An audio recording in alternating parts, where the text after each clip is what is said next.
귀한 찬양 감사합니다.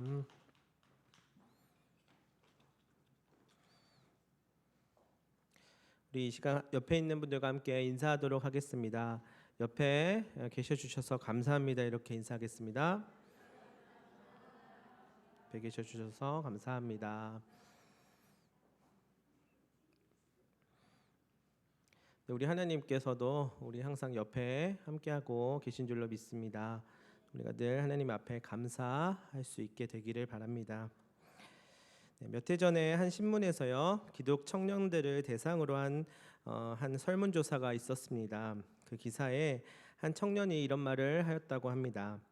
예수님 없이는 살 수 없지만 예수님만으로는 살 수 없습니다.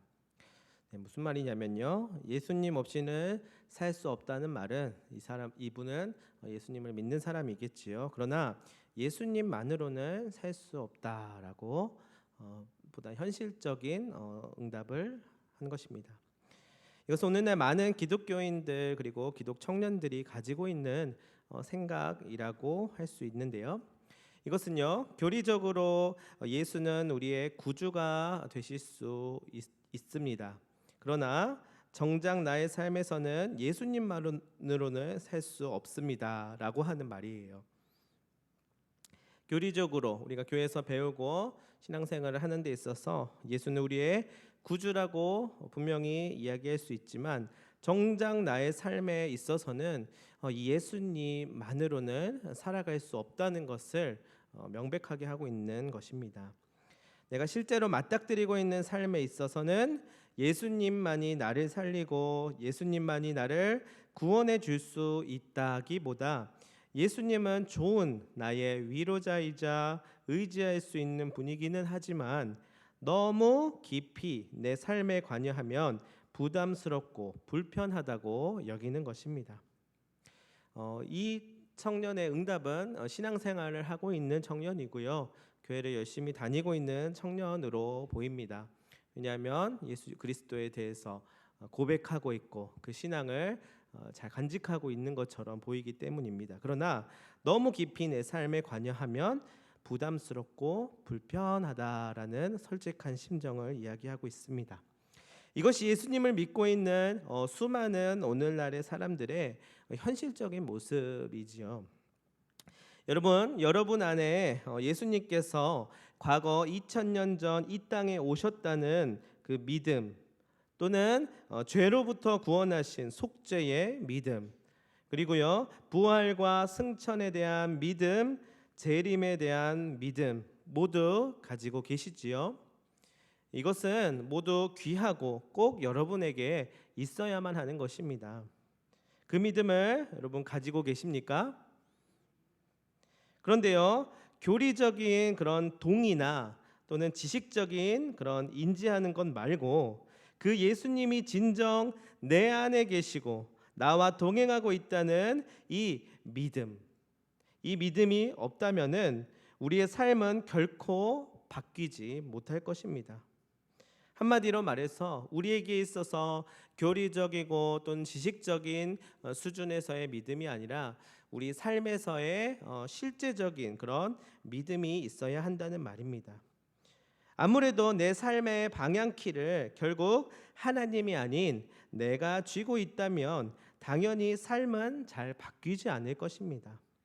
곧 예수님은 믿어도 진정한 삶의 변화는 어렵게 되는 것이지요.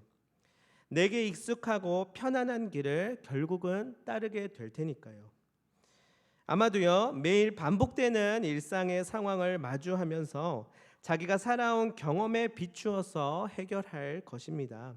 그러다가 조금 무료하고 자극 없는 삶이라고 느껴진다면요, 그런 내게 익숙한 경험들에서 조금 벗어나서 일탈이라고 하는 것을 또 하기도 합니다. 하지만 결국 뜻하지 않고 예상치 못한 상황이 왔을 때에 곧 우리네 삶에 있어서 결코 유쾌하지 않은 고난이 다가오면 그제서야 하나님을 찾게 되는 경우들이 있습니다. 그리고 더러는 또한 원망을 하기도 합니다. 나를 왜 이렇게 만드셨냐고 하나님 앞에 원망하고 따지기도 합니다. 그러나 예수를 믿고 영생을 얻는다는 것에 동의하지 않는 것은 아닙니다. 그러나 내 삶에 있어서의 모든 방향과 방향키와 또한 주체가 나 자신에게 있기 때문에 또 변하지 않는 굴레를 살아가다가 정말 내가 어찌할 수 없는 문제 앞에서는 또 하나님을 찾게 되고 또 원망을 하게 되는 것입니다. 분명히 천국에 대한 소망을 가지고 있고요. 예수 믿으면 복을 받는 사실도 믿고 있습니다. 그런데 내 삶에 있어서 주도권은 차마 못 드리겠고 옆에서 위기의 순간에만 잠깐 나타나서 잘 좀 해결해 주었으면 하는 바람이 생깁니다. 결국은 그래서 변화가 안 생기는 것입니다. 하나님의 인도함을 받는다는 것은요, 말 그대로 마치 내비게이션처럼 하나님께서 안내하는 그 길을 따라서 가는 것이에요. 그런데 내가 알고 있는 길이 있으니까, 내가 알고 있고 잘 할 수 있기 때문에 그것을 따라서 가야지 하게 되면은요, 계속 그대로 가게 되는 것입니다. 그것은 내가 선택한 나의 길이 되겠죠. 그러면 그 길에서 일어나는 상황과 일에 대해서 결국은 내가 책임을 져야만 할 것입니다.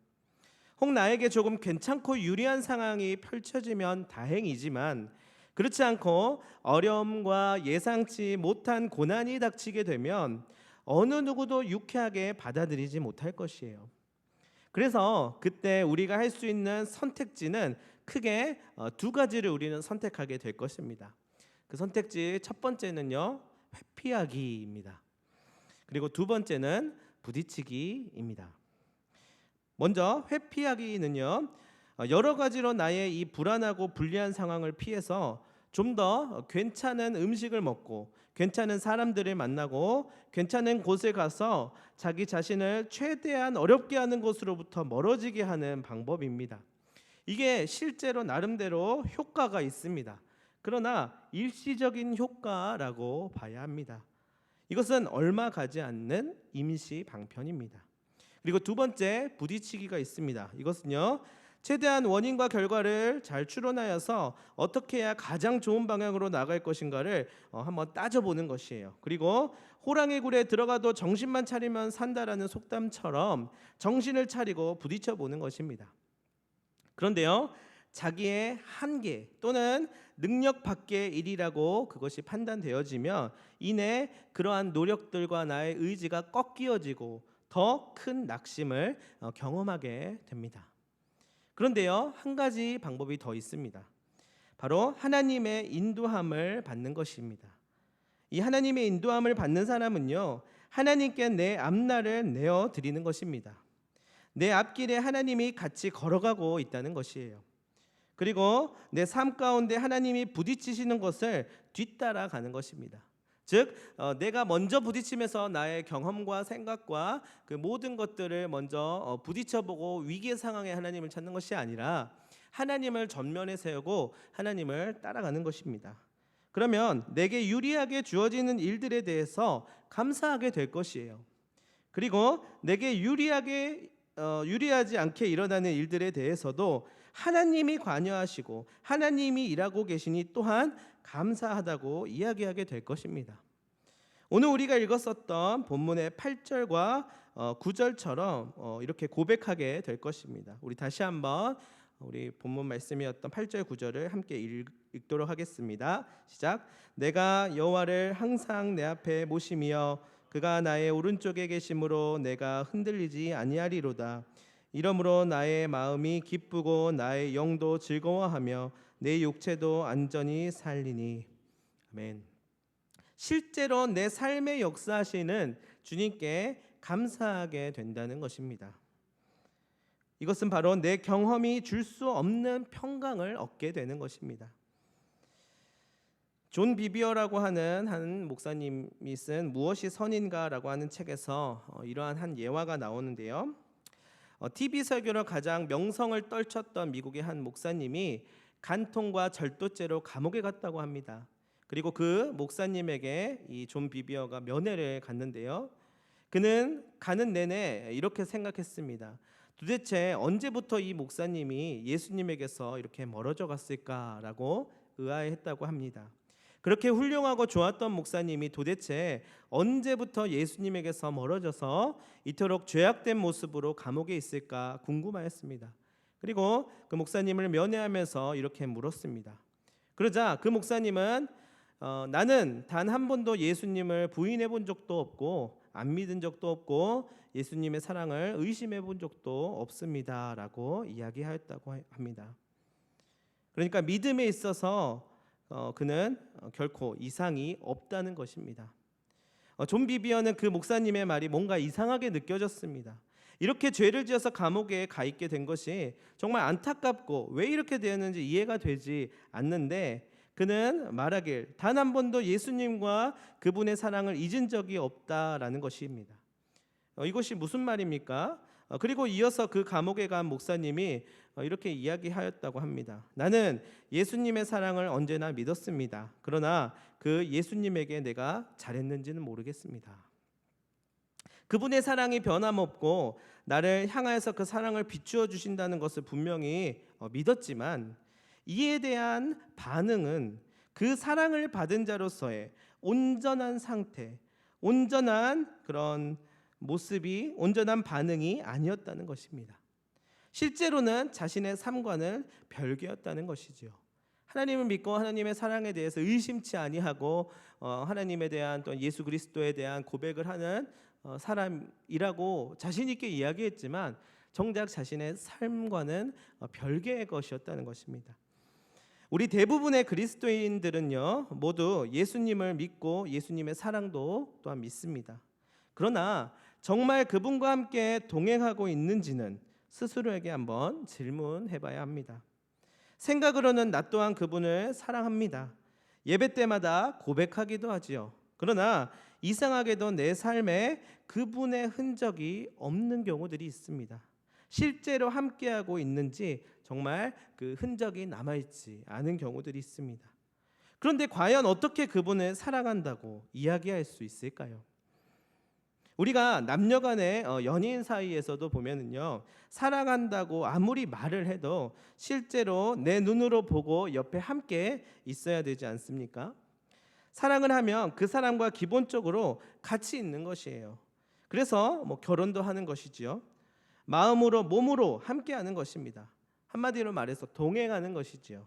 그런데 말로만 사랑하는 사이라고 하고 실제로는 만나지도 않고 따로 자기 갈 길만 가면은요, 자신의 삶의 내용 가운데, 삶의 여정 가운데 그 사람이 없는 것이나 마찬가지가 될 것입니다.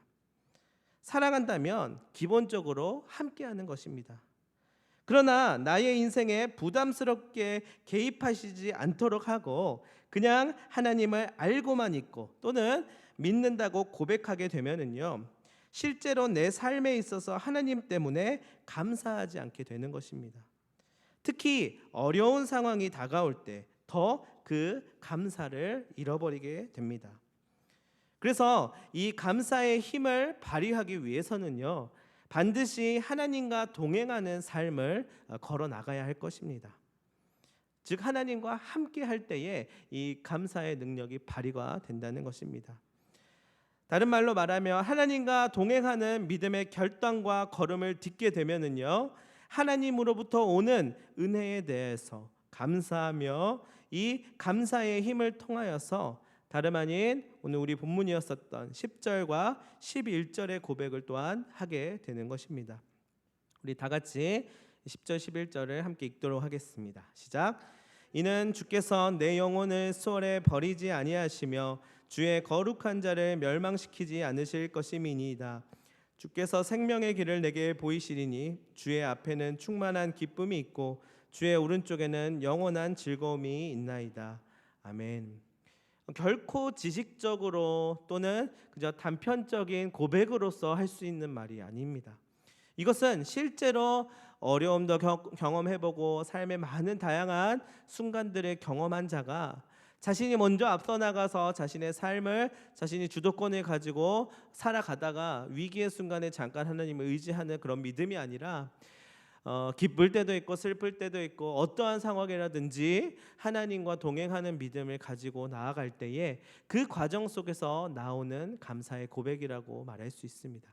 그렇기 때문에 내게 유쾌한 상황일 때도 또는 유쾌하지 않은 상황일 때도 그 가운데 하나님이 일하고 계심을 감사하게 될 수 있다는 것입니다. 성경을 보았더니 다윗이라고 하는 사람은 몇 번의 죽음의 위기를 맞았습니다. 그러나 그는 결코 두려워하지 않고 오늘 우리가 읽었던 본문에서와 같은 그런 고백들을 하게 됩니다. 그 이유는요, 하나님이 정말 함께 하신다는 것을 그가 믿었기 때문입니다. 여호와를 항상 내 앞에 모심이여 그가 나의 오른쪽에 계심으로 내가 흔들리지 아니하리로다. 이것은 엄청난 고백입니다. 그러나 이것은 다윗이 하나님을 향한 믿음의 고백을 함으로써 다윗의 삶 속에서 일하시는 그 하나님을 이 다윗을 통하여서 우리가 간접적으로 경험할 수 있고 알 수 있게 되는 것입니다. 누가 전해준 이야기만 믿은 것이 아니라 정말 자신과 함께 하시는 하나님을 그는 실제로 믿었습니다. 그렇기 때문에 생명의 위험 가운데서도 흔들리지 않았던 것입니다. 사실은 이것은 다윗의 경험입니다. 우리는 성경을 통하여서 다윗의 고백을 간접적으로 맛을 볼 수 있지만 이것은 다윗이 경험하면서 그 삶 가운데서 고백한 감사의 고백입니다. 그래서 죽음의 위기, 이 생명의 위험이라고 하는 어찌 보면 객관적으로 보면 굉장히 어렵고 또한 고난 가운데 있고 또한 굉장히 실패한 삶의 순간이라고 볼 수 있을 텐데 그 가운데서 자신이 흔들리지 않는다라고 고백할 수 있는 것입니다. 그러나 우리는 이러한 고백이 우리의 삶 가운데에서도 동일하게 우리의 삶 속에서 고백되어져야 할 것입니다. 다윗은 담대하게 그가 나의 오른쪽에 계심으로 내가 흔들리지 아니하리로다 고백하였는데요. 정말 하나님이 오른쪽에 계셨다는 것을 몰랐다면 이렇게 고백할 수 없었을 것입니다. 왼쪽에 있건 오른쪽에 있건 앞에 있건 뒤에 있건 그는 실제로 자신의 옆에 하나님이 나와 함께 하신다는 것을 믿고 그것을 느꼈던 것입니다. 9절에 보면은요, 내 육체도 안전히 살리니라고 말하는 것을 보면은 그는 정말 주님과 동행하고 있었음을 볼 수 있습니다. 그러니까 한마디로 말해서 정신 승리를 하자 해서 내 생각에서만 내 의지로만 하나님과 함께하고 있다고 하는 게 아니라 실제로 내가 아침에 눈을 뜨고 저녁에 잠을 자는 그 하루의 모든 순간 그리고 반복되는 삶의 순간 가운데서 내 생각과 의지로만이 아닌 실제적으로 내 육신의 삶에서도 분명히 주님이 함께하고 계시다는 두려움 없는 고백을 하게 된 것입니다. 분명히 다윗은 곤고하였고 피곤하였을 것이고요, 굉장히 마음이 불안하였을 것입니다. 죽음의 위기의 상황에서 처해 본 사람은 그것을 알 것인데요, 다윗은 쫓김을 당하는 신세였었고 몇 번의 그런 위기를, 실제로 죽을 뻔한 위기를 겪기도 하였습니다. 그 상황에서는 당연히 하나님이 해결해 주셔야 되고요, 또한 원망을 하는 것이 맞습니다. 객관적으로 보면은 그는 다윗은 그 상황이 결코 유쾌하지 않은 상황이었을 것입니다. 근데 그럼에도 불구하고 하나님 앞에 이러한 고백을 할 수 있었다는 것은 실제로 그의 삶에 역사하시는 하나님을 그가 느꼈다는 것입니다. 다윗 말고도 성경 속에 많은 사람들이 늘 주님이 나와 함께 하심을 믿었습니다. 여러분, 우리 또한 예수님을 믿되 정말 우리와 함께 하시는 주님을 고백하시기를 바랍니다. 내 삶에 관여하시고 개입하시는 예수님과 동행하면서 살아가시기를 바랍니다. 에베소서 3장 16절을 공동번역 성경으로 보면 이렇게 이야기하고 있습니다. 한번 같이 읽을까요? 시작. 아버지께서 여러분의 믿음을 보시고 그리스도로 하여금 여러분의 마음속에 들어가 사실 수 있게 하여 줄 것을 빕니다. 네. 어쩌면 예수와 동행한다는 것은요, 내 마음에 예수가 들어와 산다는 것이라고 이야기할 수 있습니다. 한마디로 말해서 같이 산다는 것입니다. 그냥 예수님에 대하여서 지식적으로 끝나는 것이 아니라 예수님과 동거동락을 하는 것이지요. 이것이 바로 다윗의 고백이었습니다. 그리고 바로 우리의 고백이기를 바랍니다. 여러분들 모두가 주님과 함께 동행하기를 원하신다면 주님과 같이 사는 법을 배우십시오. 말씀 가운데 또는 삶의 모든 순간 가운데 나 홀로 살아가다가 어느 순간에 필요할 때 하나님을 끌어다 쓰는 그런 모습이 아니라 나의 삶의 모든 순간에 어찌 보면 나보다 나를 가장 잘 알고 계시는 그분께서 나와 함께 보폭을 맞춰서 걸어가시고 힘들 때, 기쁠 때, 슬플 때, 또한 마음 가운데 복잡한 마음이 있을 때 그 어느 순간에라도 하나님과 함께 나누고 하나님과 대화하고 하나님과 함께하는 그 즐거움, 때로는 그것이 즐겁지 않을 수도 있을 것입니다. 때로는 혼자 있고 싶을 때도 있을 것이에요. 그러나 그럼에도 불구하고 나와 함께 하고 계신, 함께 살아가고 계시는 그 하나님의 실존을 여러분들이 느끼실 수 있기를 바랍니다.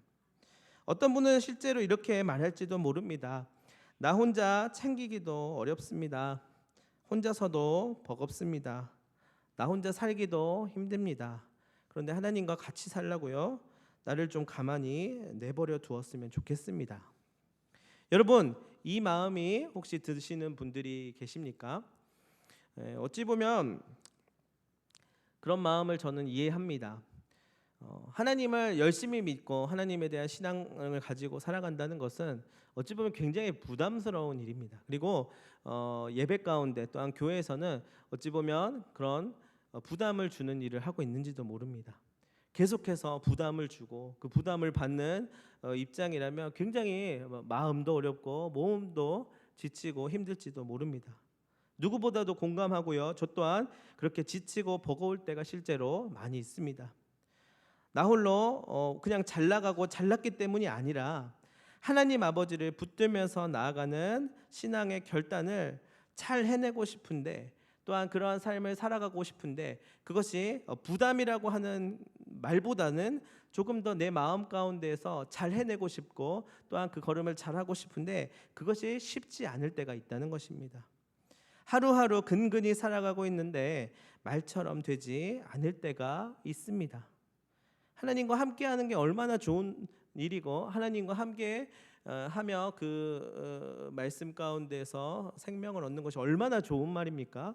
그런데 그게 안 느껴지는데 그게 내게 있어서 경험되어지는 게 말처럼 쉽지 않은데 어떻게 합니까? 라고 하는 그런 심정을 가질 수 있다는 것입니다. 그런데요, 중요한 것은 무엇이냐면 그런 마음을 가지고 그런 연약함을 가지고 있는 나를 하나님이 알고 있다는 것입니다. 이미 오늘의 내가 있기까지 수많은 기적들을 베푸시면서 우리를 이곳 가운데 있게 하신 분이 바로 하나님이십니다. 엄밀히 따지고 보면 우리가 하루를 살아갈 수 있는 모든 것이 다 하나님께서 만들어주신 기적 가운데 있는 것입니다. 어쩌면 눈에 보이지 않는 주님을 믿음의 눈을 들어 바라보고 믿음의 방법으로 사는 것이 불편하고 힘든 일이 맞을지도 모릅니다. 보통 일이 아니지요. 그러나 내가 선택한 나의 길을 나 홀로 걸어가는 것은 사실 더 어렵습니다. 나 스스로 해를 나오게 하고 달이 나오게 하고 하루가 지게 하고 눈을 깜빡이게 만들고 심장이 뛰게 하는 것은 훨씬 더 어려운 일일지 모릅니다. 어차피 나 스스로 갈 수 있는 인생이 아니라는 것입니다. 낮의 해와 밤의 달과 또한 공기와 우리의 숨과 눈 깜빡임과 심장의 움직임을 어떻게 나 스스로 할 수 있다는 말입니까? 그러나 이미 하나님이 함께하고 계십니다. 그 은혜에 감사하며 온갖 두려움을 떠나서 하나님의 집에 거하는 여러분들이 되시기를 바랍니다. 그러면 비로소 믿음이 오게 될 것입니다. 흔히 믿음의 반대말을요, 여러분 믿음의 반대말은 무엇일까요? 불신일까요? 아니면 안 믿음일까요? 불신이나 안 믿음이 아니라 믿음의 반대말을 흔히 두려움이라고 이야기합니다. 여러분, 이 두려움을 해결해 주실 수 있는 분이 우리 하나님이심을 선포하면서 지금도 나에게 역사하고 계시는 그분에게 감사하며 나와 동행하시는 그 실존을 믿으시기를 바랍니다. 진정한 기쁨은 거기에서부터 흘러나오게 될 것입니다. 그러니까 우리의 마음 가운데 두려운 마음이 생길 때에는 우리가 어떠한 부분에서 우리가 하나님을 놓쳤는지를 돌아보고 하나님을 향한 믿음을 얼른 취해야만 그 두려운 마음이 떠나가게 될 것입니다. 11절 말씀을 같이 한번 읽도록 하겠습니다. 시작. 주께서 생명의 길을 내게 보이시리니 주의 앞에는 충만한 기쁨이 있고 주의 오른쪽에는 영원한 즐거움이 있나이다. 아멘.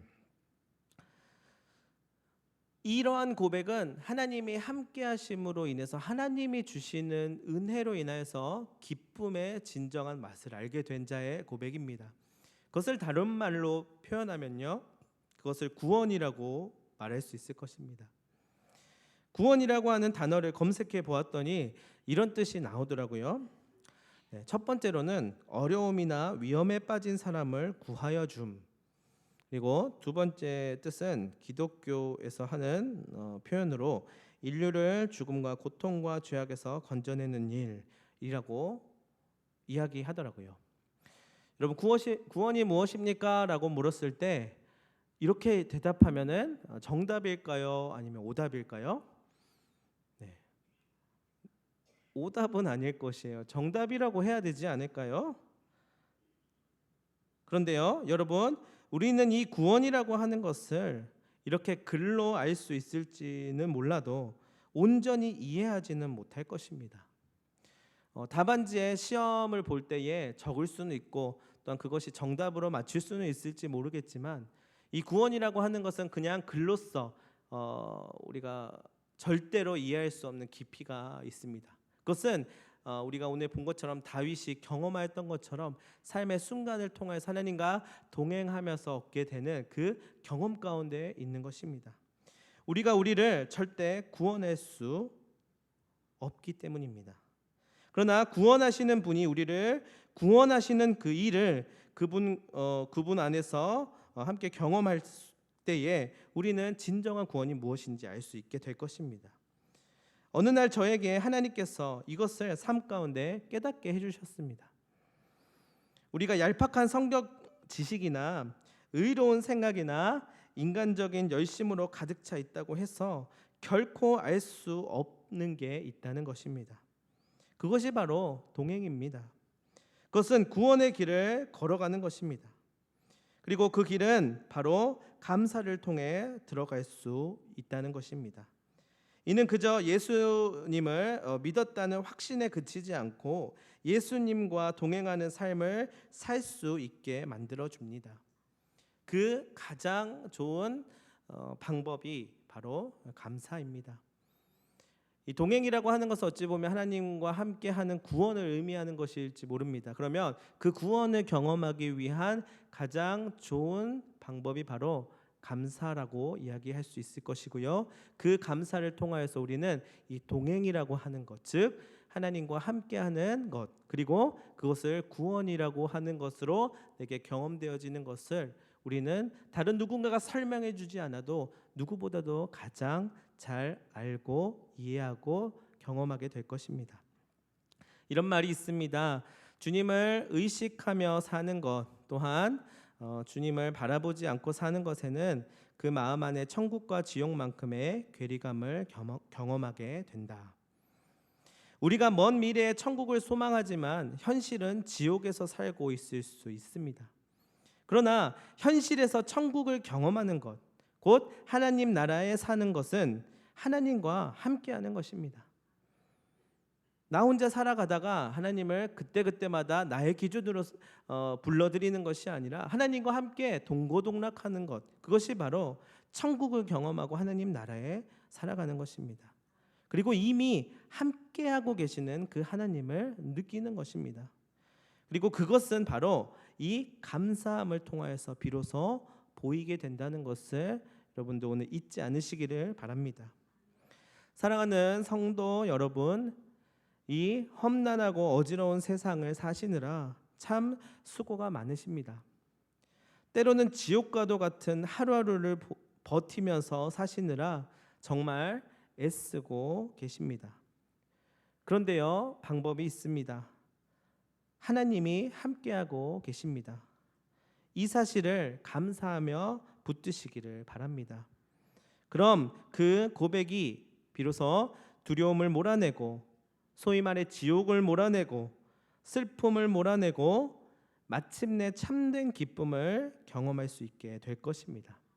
그러한 믿음을 붙드는 우리 영신교회 모든 성도분들 되시기를 간절히 소망합니다. 기도하도록 하겠습니다.